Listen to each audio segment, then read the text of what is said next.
Assalamualaikum warahmatullahi wabarakatuh. Perkenalkan, nama saya Farhan Aditama dengan NPM 2206820535.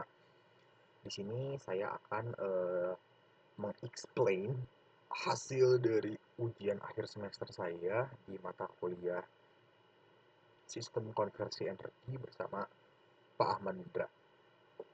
Di sini ada penjelasan tentang framework DAI5 terlebih dahulu dan ada 33 aspek penilaian yang sudah saya jawab. Yang pertama kita mungkin bahas tentang aspek penilaian DAI5 terlebih dahulu. Yang dimana di sini bisa dilihat DAI5 itu adalah Deep Awareness of I, yang dimana di sini mementingkan tentang intention, initial thinking dari masalah, yang dimana ada ininya. Ya, yang selanjutnya adalah idealization dan juga instruction, yang dimana DAI5 adalah kesadaran untuk sebuah tata cara penyelesaian masalah yang terdiri dari 5 cara utama. Yang pertama adalah Deep Awareness of I, yaitu langkah dasar untuk melibatkan ingatan terus-menerus tentang satu-satunya sang pencipta. Langkah ini menekankan kesadaran individu atau jiwa dan kesadaran diri menyelaraskan tindakan dengan tujuan akhir untuk mengetahui dan mengenali Tuhan. Ini adalah keadaan yang berfungsi sebagai lapisan inti, yang dimana niat selanjutnya adalah niat, yang dimana adalah keputusan atau tujuan dasar yang mendorong proses, yang dimana berasal dari hati yang bertindak sebagai niat pengukuhan hardware untuk kerangka kerja lainnya, yang dimana niat memastikan setiap langkah penyelesaian sesuai dengan yang membuat. Yang selanjutnya adalah initial thinking, yang dimana tentang masalah. Tahap ini berisi analisis dan pemahaman dari permasalahan, memastikan pemahaman yang mendalam tentang sifat dan akar penyebab. Idealization adalah pada langkah ini asumsi dibuat untuk menyederhanakan dan memodelkan masalah, sambil memastikan dapat diandalkannya atau realistis dan selaras dengan prinsip. Yang selanjutnya adalah instruction set, yang dimana prosedur atau langkah dan metode berulang untuk mengimplementasikan solusi dengan niat sadar yang terus selama eksekusi. Yang dimana di sini adalah poin penilaian daripada I tentang awareness I. Yang pertama, soalnya adalah kesadaran akan tujuan, yang dimana merefleksikan pemahaman tentang peran pencipta dalam membentuk konteks dari kasus. Oke, dan jawaban saya di sini adalah tugas besar yang saya buat itu merancang sistem pneumatik air suspension tidak hanya bertujuan teknis, tidak, tetapi juga menekankan pentingnya membantu sesama manusia. Saya merefleksikan bahwa aksesibilitas dan kenyamanan hasil dari sistem ini mencerminkan nilai ketuhanan dan tanggung jawab kepada sesama manusia. Mari kita lihat lagi soal nomor 2. Di sini soal nomor 2 adalah kesadaran diri, yang dimana menunjukkan kesadaran akan pribadi, asumsi, dan peran dalam analisis. Jawaban nomor 2 yaitu pada tugas besar yang berfokus pada kendaraan LCGC dipengaruhi oleh asumsi kondisi kendaraan, yang dimana sistem harus efisien, ringan, dan terjangkau.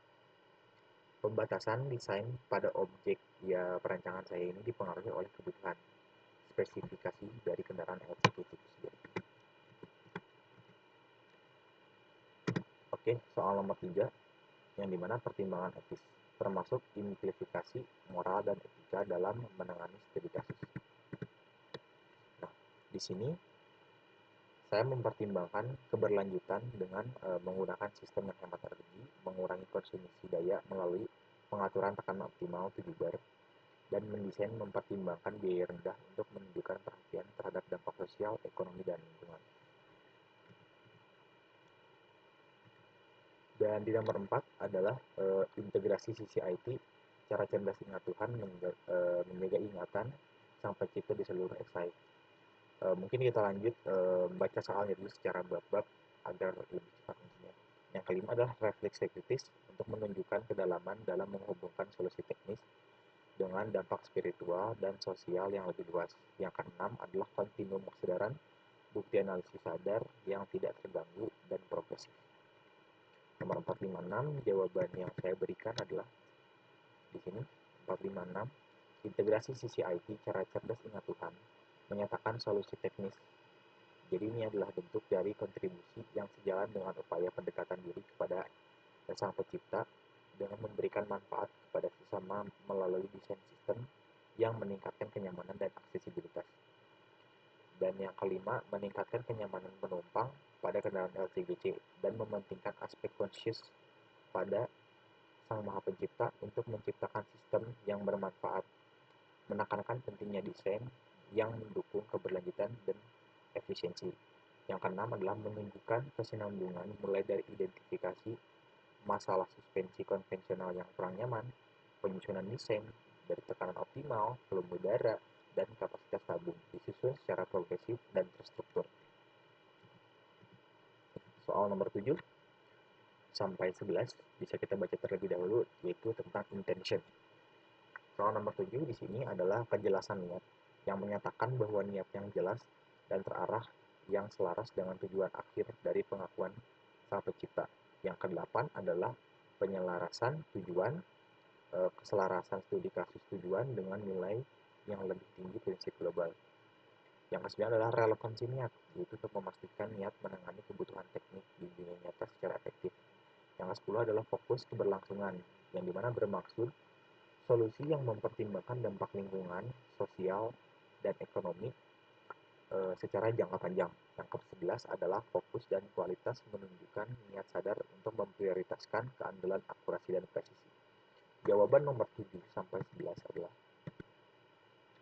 yang ini kita baca nomor 7, yang dimana menciptakan sistem air suspension yang meningkatkan kenyamanan kendaraan pada mobil LCGC. Lalu nomor 8, yaitu tujuan proyek membantu meningkatkan kenyamanan pengendara dan memperhatikan keberlanjutan dan menciptakan solusi teknik yang terjangkau namun tetap efektif, yang dimana inovasi ini memberikan manfaat yang luas. Nomor 9, yang dimana niat tugas besar ini pada peningkatan sistem suspensi kendaraan, yang dimana desain itu harus memenuhi kebutuhan nyata seperti tekanan optimalnya yang berada pada titik bar. 10, pada tugas besar yang saya berikan ini memberikan perhatian pada keberlangsungan dengan memastikan sistem harus hemat energi, menggunakan kompresor yang sesuai, mempertimbangkan aspek biaya. Nomor 11, memastikan keandalan sistem melalui perhitungan tekanan dan volume yang tepat dan pemilihan material. Kita lanjut soal nomor 12. Nah, di sini kita bacakan dulu soal nomor 12 sampai 16, yang dimana tentang poin initial thinking atau about the problem. Nomor 12 ini pemahaman masalah, mengidentifikasi dan menjelaskan masalah teknik dengan jelas. Yang ke-13 adalah kesadaran stakeholder untuk mempertimbangkan perspektif kepada semua stakeholder yang terkena dampak masalah atau solusi. Stakeholder di sini mungkin bisa dianggap adalah orang lain yang mungkin menggunakan sistem kita. Yang ke-14 adalah analisis kontekstual, yang dimana menempatkan masalah pada konteks fisik, sosial, dan teknis yang relevan. Yang ke-15, analisis akar penyebab, yang dimana dia itu mengidentifikasi penyebab yang mendasarinya, bukan hanya gejala dari masalah. Yang ke-16 ada relevansi analisis, yang dimana harus memastikan proses pemecahan masalah didasarkan pada wawasan yang praktis dan dapat diterapkan. Jawaban nomor 12 sampai 16. Ini adalah jawabannya.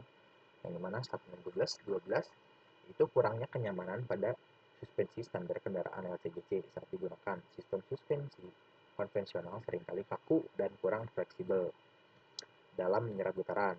13 itu mempertimbangkan kebutuhan pengemudi dan penumpang kendaraan, dan desain harus terjangkau, efisien, dan relevan. Nomor 14 ada 3 aspek, itu aspek fisik. Yang pertama, suspensi standar tidak mampu menyerap getaran.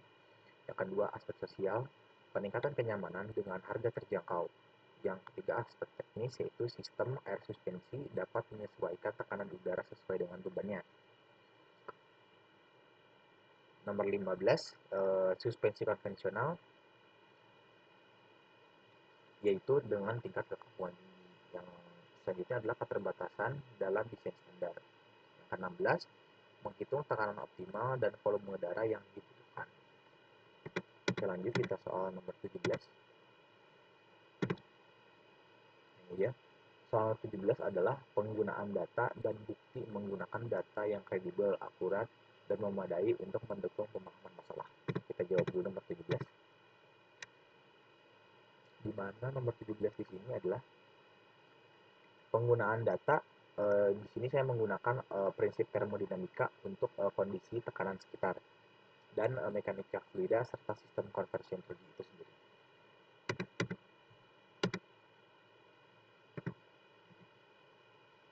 Nomor 18, kita baca dulu soalnya tentang idealization, yang dimana tentang kejelasan asumsi, menyatakan semua asumsi secara eksplisit dan membenarkan relevansinya.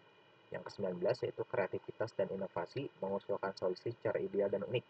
Yang ke-20 ada realisme fisik, yang itu harus memastikan idealisasi selaras dengan niat yang awal dan tujuan. Yang ke-21 adalah penyelarasan dengan niat itu untuk memastikan idealisasi selaras dengan niat awal, tujuan, dan menyeluruh. Nomor 22, skalabilitas dan kemampuan beradaptasi untuk mempertimbangkan apakah solusi yang diidealkan itu dapat dilaksanakan dan dapat disesuaikan dengan yang berbeda.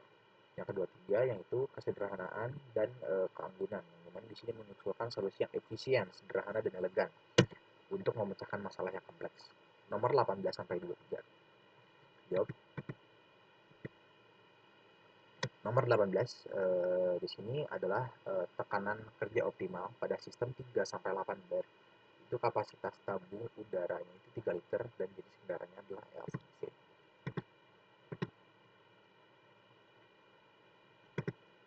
Nah, nomor 19 di sini penggunaan air suspensi sebagai pengganti suspensi konvensional. Nomor 21, menciptakan suspensi yang nyaman, efisien, dan sesuai dengan kendaraan. Nomor 22, yaitu untuk kendaraan berat seperti bus, kendaraan balap, itu bisa diaplikasikan, tapi hanya saja ada beberapa penyesuaian. Bentar, saya lupa tadi sampai nomor berapa. Sampai nomor 23. Oke, berarti ini 23 kita.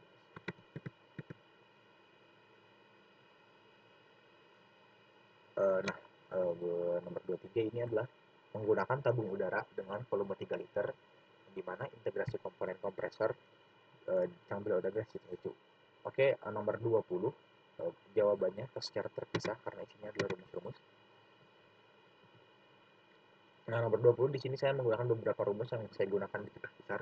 Yang pertama ada tekanan kerja, yaitu P sama dengan F per A, luas menampang below, A sama dengan V D kuadrat per 4, ada volume udara, yaitu volume below sama dengan A kali H, volume total, dan rumus-rumus lain yang bisa dilihat di sini.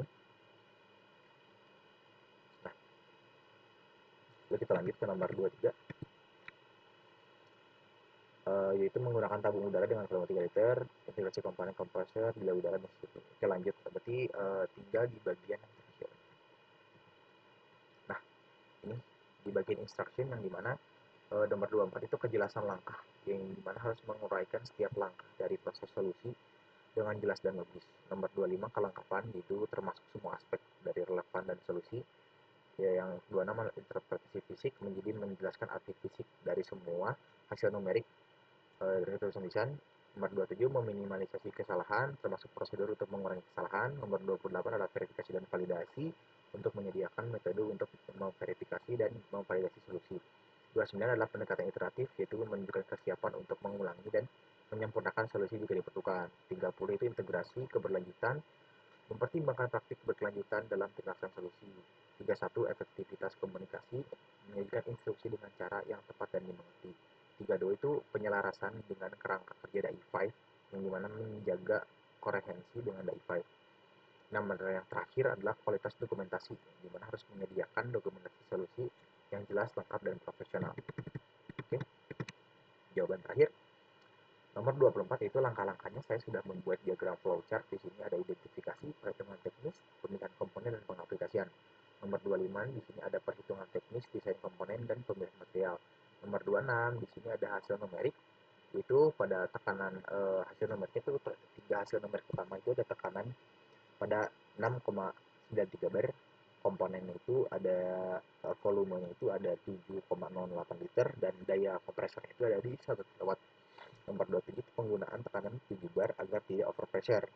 Terus penggunaan tabung 3 liter agar tidak memakan tempat dan overload. Nomor 28 itu simulasi tekanan dan volume dan pengujian sistem. 29 itu penyesuaian tekanan kerja sesuai dengan kebutuhan. 30 itu penggunaan energi yang efisien dan material juga ringan. 31 itu penggunaan perhitungan yang terstruktur dan diagram sistem untuk memudahkan penjelasan. 32 itu adalah semua proses pembuatan penggunaan tugas besar ini menggunakan framework DAI5 pastinya. Nomor 33 itu yang terakhir adalah perhitungan yang rinci, penjelasan langkah-langkah desain dan aplikasi. Oke, mungkin cukup sekian penjelasan jawaban dari ujian akhir semester saya di mata kuliah sistem konversi energi bersama Pak Dai. Mungkin mohon maaf bila tidak ada penjelasan. Mohon maaf bila ada beberapa hal yang kurang jelas. Cukup sekian dan terima kasih.